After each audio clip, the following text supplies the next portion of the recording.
Hi guys, आप लोग कैसे? मैं मोहम्मद मिकाइल अंसारी और आप लोगों का मेरे इस यूट्यूब चैनल स्टडी मित्र मिकाइल में वेलकम है। दोस्तों, अभी हम लोग पढ़ रहे हैं ग्रामर के पोर्शन में वॉइस। और वॉइस पहले तो जानते हैं कि बहुत ही अच्छा टॉपिक है और इसमें बहुत कुछ हम लोग पढ़ चुके हैं। आज जो हमारा टॉपिक होगा वो होगा दोस्तों पैसिव ऑफ इंट्रोगेटिव सेंटेंस, यानी कि हम लोग इंट्रोगेटिव सेंटेंस का पैसिव स्ट्रक्चर कैसे बनाते या आपको दिख जाए तो कैसे पहचानेंगे वो देखेंगे। तो ठीक है दोस्तों, बातें साथ में होगी और इसी के साथ हम लोग सब कुछ सीखेंगे कि कैसे बनाया जाता है। तो आइए दोस्तों, सबसे पहले टॉपिक की बात करते हैं। हमारा टॉपिक चल रहा है वॉइस, और आप जानते होंगे दोस्तों कि वॉइस जो है ये जब भी आप शुरू करें तो ये इसे दोस्तों टेंस के बाद ही पढ़े, क्योंकि टेंस में जो भी पढ़ते हैं उसे एक्टिव स्ट्रक्चर कहा जाता है। और दूसरा जो पैसिव, जब हम लोग वॉइस पढ़ते हैं तो वैसी पैसिव स्ट्रक्चर उसमें हम लोग सीखते हैं चेंज करने के लिए। और ये दोनों क्या है, यानी किसी बात को दो तरीके से कह सकते हैं और दोनों का अपना अपना अलग अलग इंपॉर्टेंट है। ठीक है, इसकी बहुत बातें कर चुके हैं। अब आज जो कंसंट्रेट होते हैं अपने टॉपिक पे होते हैं वॉइस, जिसमें हम लोग पढ़ेंगे दोस्तों पैसिव ऑफ स्ट्रक्चर नहीं भी लिखे समझ जाइए, passive of interrogative sentence. Interrogative sentences,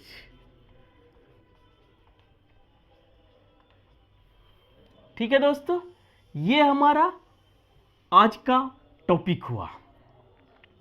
और इसके पहले थोड़ा सा हम लोग इंट्रोगेटिव सेंटेंस को क्विक रिवीजन कर लेंगे, ठीक है, जिससे कि हमारा क्लियर हो जाएगा, दूसरे वीडियो पे या रिवीजन करने की ज़रूरत ना पड़ेगी।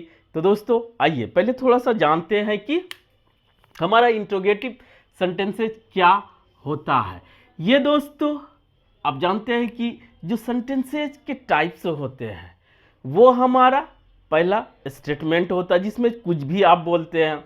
दूसरा दोस्तों जो क्वेश्चन होता है उसकी बात कर रहा है, तो क्वेश्चन को ही हम लोग इंट्रोगेटिव सेंटेंस को क्वेश्चन ही बोलते हैं, जिसमें कि क्वेश्चन आप पूछते हैं। इसको शॉर्ट्स में हम लोग देख लेते हैं। तो ये दो तरीके से आप क्वेश्चन पूछ सकते हैं, जिसे कि एक तरीके को बोलते हैं यस या नो क्वेश्चंस। ठीक है दोस्तों, दोनों देखेंगे क्या होता है, फिर इसका हम लोग पैसिव भी देखेंगे। और दूसरा होता है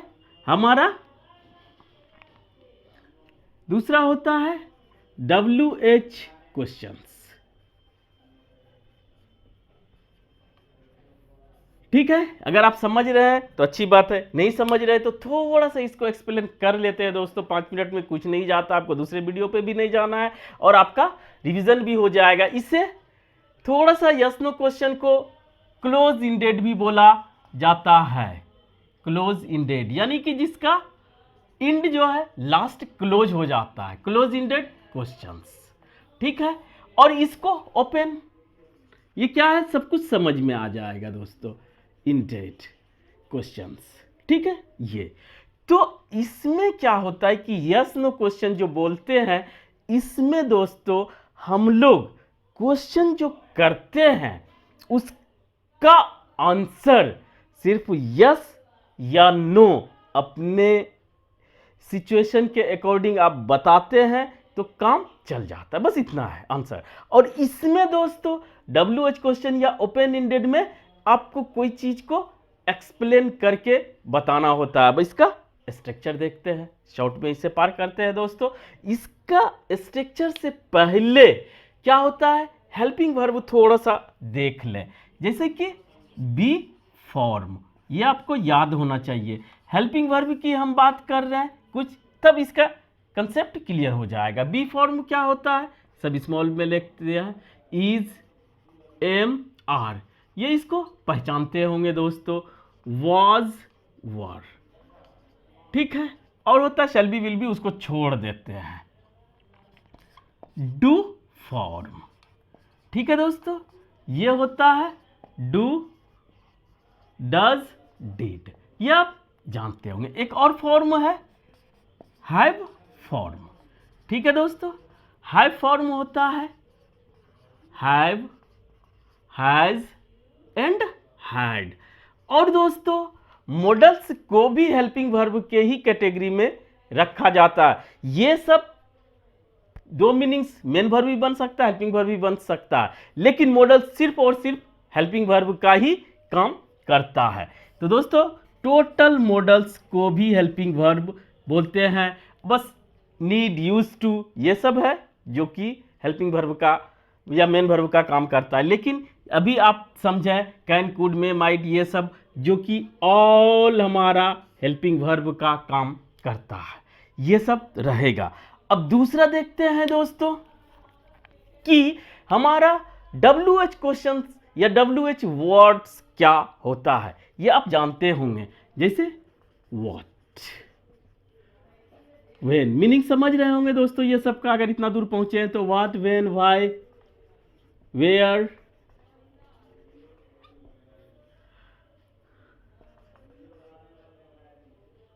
what, when, why, where, who, whom, whose, एक हाउ भी इसमें और होता है। ठीक है दोस्तों, जो तरह तरह से क्वेश्चन पूछा जाता है, लेकिन ये जब भी लग जाता है आपके सेंटेंस में, ये आपको एक्सप्लेन करके उसका जवाब देना होता है। यस नो में काम नहीं चलता है। ठीक है, अब आइए कि ये सब हम क्यों बता रहे हैं। इसलिए बता रहे हैं, पहला हम लोग स्ट्रक्चर देखते हैं दोस्तों कि पॉजिटिव स्ट्रक्चर जो कि टेंस में हम लोग पूरा कंप्लीट करते हैं। पॉजिटिव स्ट्रक्चर का हमारा क्या होता है, subject plus verb plus object, या कहिए दोस्तों और एक्सप्लेन करना है तो helping verb plus main verb plus object. Clear, और लास्ट में फुल स्टॉप। ये एक हमारा पॉजिटिव स्टेटमेंट या कहिए कि हमारा पॉजिटिव स्ट्रक्चर है जो कि आप किसी से पूछते हैं। ठीक है, तो अगर आपको निगेटिव, जैसे कि पहले एग्जांपल से देख लेते हैं, जैसे आई एम ईटिंग, कोई कंफ्यूजन नहीं, ही इज ईटिंग, एक के लेते हैं दोस्तों,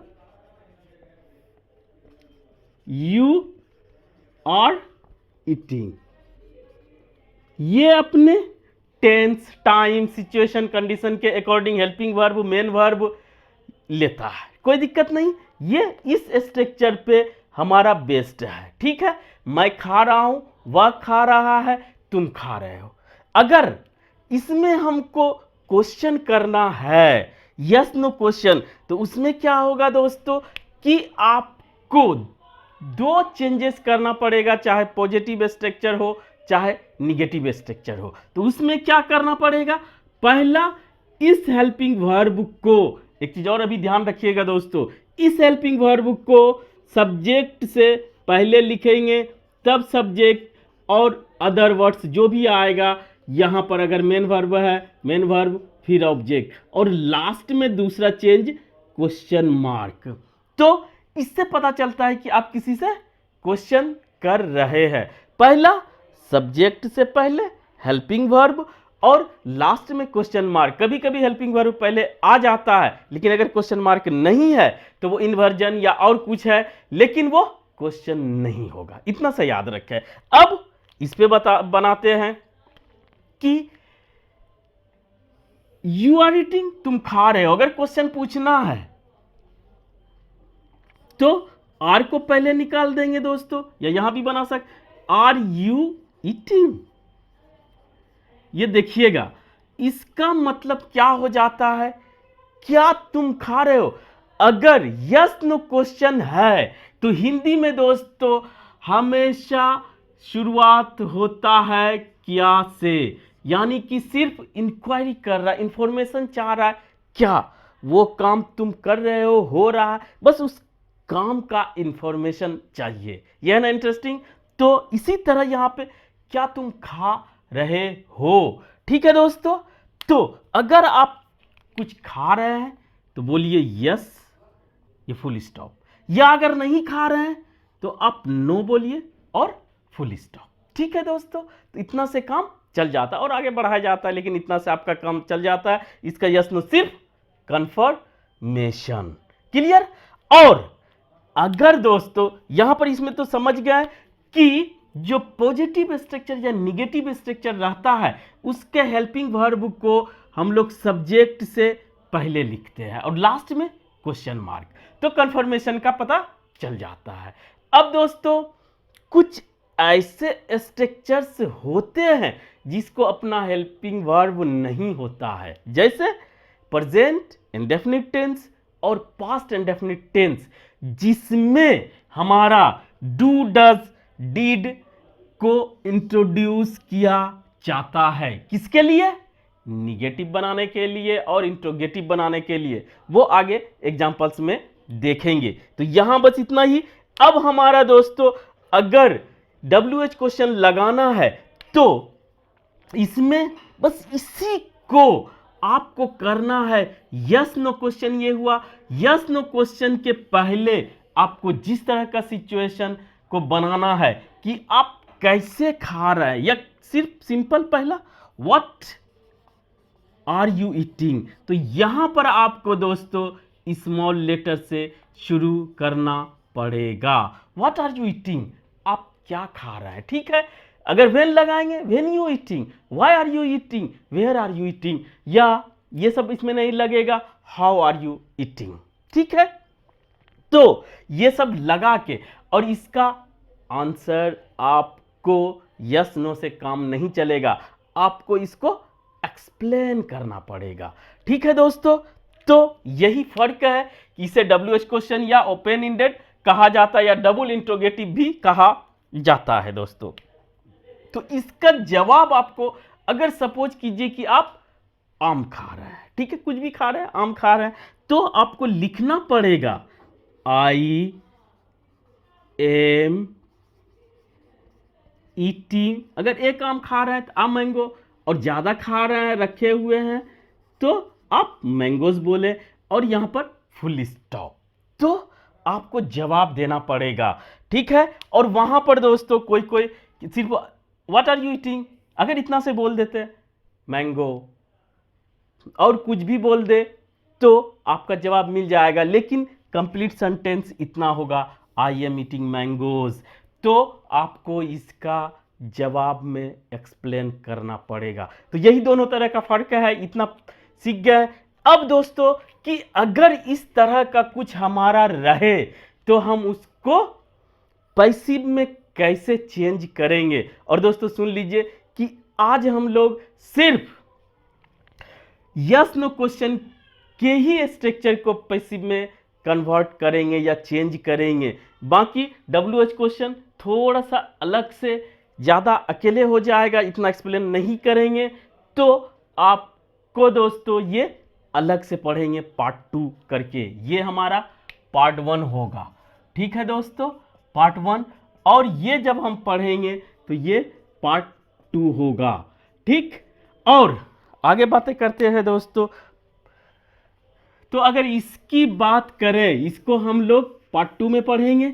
अब अगर इसमें हम लोग बात करते हैं दोस्तों कि कैसे हम लोग पैसिव में चेंज करेंगे, तो सबसे पहला कि अगर हमारे पास दिया हुआ है, बीच में लिखते हैं दोस्तों, दिया हुआ है कि does he write a letter, इसका पहले क्या मतलब होता है। तो दोस्तों इसका मतलब होता है क्या वह एक पत्र लिखता है। ठीक है, अब अगर पैसिव में बोलेंगे तो क्या उसके द्वारा एक पत्र लिखा जाता है। तो इसको कैसे चेंज करेंगे। स्टेप 1 में आपको करना यह है कि आपको जो हम प्रोसेस बताएं दोस्तों कि पहले पॉजिटिव स्ट्रक्चर से इंट्रोगेटिव कैसे गए, तो यहां पर आपको उल्टा करना है कि इंट्रोगेटिव स्ट्रक्चर से आपको पॉजिटिव लाना है। पहला असर्टिव कहिए या स्टेटमेंट कहिए, जो भी कहिए, आपको उसका हमको पॉजिटिव या निगेटिव है तो निगेटिव भी स्ट्रक्चर आना चाहिए, यानी कि हमको असर्टिव स्ट्रक्चर लाना होगा, ये क्वेश्चन मार्क हटना चाहिए। तो क्या वह एक पत्र लिखता है, इसका अगर पॉजिटिव बोलेंगे तो क्या बोलेंगे, वह एक पत्र लिखता है। इतना सा आपको दिमाग लगाना होगा दोस्तों। ही पूरा सेंटेंस लिखते हैं, ही राइट्स अ लेटर, इसमें क्या हुआ, अब ये फुल स्टॉप। तो जो बताए थे कि प्रेजेंट इंडेफिनिट टेंस में हमारा कोई भी हेल्पिंग वर्ब नहीं होता है, और यहां पर जब इंट्रोगेटिव की बात करते थे, इंट्रोगेटिव जब बनाते हैं तो वहां पर दोस्तों हम लोग डज या डू डज दोनों का सब्जेक्ट के अकॉर्डिंग इंट्रोड्यूस करते हैं। तो यहां पे ही हमारा डज लेता है, ठीक है। तो क्या हुआ, ही राइट्स अ लेटर, इसी का इंट्रोगेटिव सब्जेक्ट के पहले हम लेंगे does he writes a letter, यहां पे राइट्स नहीं होगा दोस्तों, पहला स्टेप। दूसरा स्टेप 2 में आपको क्या करना है, जो हम बताए हैं फर्स्ट क्लास या सेकंड क्लास में कि पैसिव में चेंज करने के लिए टोटल 5 स्टेप्स होता है। एक स्टेप सब्जेक्ट के लिए, एक स्टेप हेल्पिंग वर्ब के लिए, तीसरा स्टेप मेन वर्ब के लिए, फोर्थ स्टेप अदर वर्ड्स के लिए, और फिफ्थ स्टेप हमारा ऑब्जेक्ट के लिए। तो उसको अप्लाई करते हुए सीखने के टाइम में आपको सभी स्टेप्स को प्रैक्टिस करते हुए इसका पैसिव बनाना है। तो इसका पैसिव क्या होगा दोस्तों, उस पर बात नहीं करते, डायरेक्ट बनाते हैं। A letter is written by him, ये उस स्टेप्स के अकॉर्डिंग हुआ जो टोटल 5 स्टेप्स होता है, उसमें कम भी हो सकता है, कोई दिक्कत नहीं, लेकिन टोटल 5 स्टेप्स वो हुआ हमारा कि इसका स्ट्रक्चर ये हुआ। अब जो बताए हैं वो काम करेगा दोस्तों स्टेप 3 में। स्टेप 3 में क्या काम करेगा कि हमको तो इंट्रोगेटिव बनाना है, तो इसका इंट्रोगेटिव बनाने के लिए जो पॉजिटिव स्ट्रक्चर है, अगर उसमें हेल्पिंग वर्ब है तो उसको सब्जेक्ट से पहले निकाल दें, तो यस नो क्वेश्चन का हमारा इंट्रोगेटिव स्ट्रक्चर बन जाता है, ठीक है दोस्तों। और एक बात और याद रख ले कि पैसिव स्ट्रक्चर में ये झंझट है ही नहीं कि प्रेजेंट इंडेफिनिट टेंस है या पास्ट इंडेफिनिट टेंस है तो उसमें हेल्पिंग वर्ब नहीं है। इसमें सभी में जरूरी है कि हेल्पिंग वर्ब आएगा ही, क्योंकि हेल्पिंग वर्ब और वर्ब का थर्ड फॉर्म का कॉम्बिनेशन ही पैसिव स्ट्रक्चर को दर्शाता है, ठीक है। अगर ये कंसेप्ट क्लियर हो गया तो अब आप आसानी से बना लेंगे। इसमें हेल्पिंग वर्ब हमारा इज है, तो इसको आप बाहर निकाल दें और अ लेटर को स्मॉल तरीके से लिख दें। इज अ लेटर, ये तो खत्म हो गया, रिटेन बाय हिम। अब दोस्तों इंटरेस्टिंग बात है कि ये बन गया, लेकिन आपको इंट्रोगेटिव बनाने के लिए लास्ट में क्वेश्चन मार्क देना होगा। अब आपका कंप्लीट बन गया पैसिव स्ट्रक्चर किसका, यस नो क्वेश्चन का, ठीक है। कंसेप्ट यही है, ठीक। अगर आप बाकी सबका अच्छे से पैसिव में चेंज कर लेते हैं तो इस स्टेप्स, बस 2 स्टेप्स को फॉलो करके आप आसानी से इसे भी चेंज कर सकते हैं। बस आपको जो जो कंफ्यूजन हो उसको ज़्यादा से ज़्यादा प्रैक्टिस करें। एग्जाम्पल्स के रूप में और है, अगर आप चाहें तो देते हैं दोस्तों। दूसरा एग्जाम्पल हम लोग